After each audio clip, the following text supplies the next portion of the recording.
ওকে চুরলে আপনি আমি এখানে একটা এনিমিকে ডাউন করে দিই এবং ক্লিয়ার করে দিই। তারপর ওখান থেকে লুটফুট করে যখনই বাইরে আসতেছিলাম এমন সময় দেখি পিছন থেকে একটা এনিমি আমার মারতেছে। আমি তাড়াতাড়ি করে ওই জায়গায় গুলাল মেরে দিই। আর যখন এই দিক দিয়ে যাইতেছিলাম এমন সময় দেখি ওই জায়গায় এনিমি। তারপর উঠ করে দেখি এনিমিটা ক্যারেক্টার মেরে আমার সামনে চলে আসে। আর যখনই ডাউন করে তখনই দেখি এক টিয়াবিরে আমার মেরে দিছে।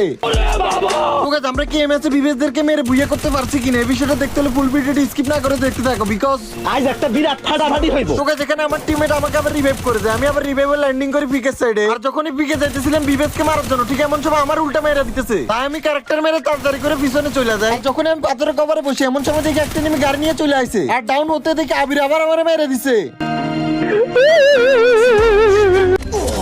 আরে আবির রে, আরে ভাই সব মরছে। আবিরের ঘরের আবির রে। তোমার কাছে লঞ্চ প্যাড নাই? লঞ্চ প্যাড মারো তাহলে। ওয়েট করতেছো কেন? লঞ্চ প্যাড মারো, যাও।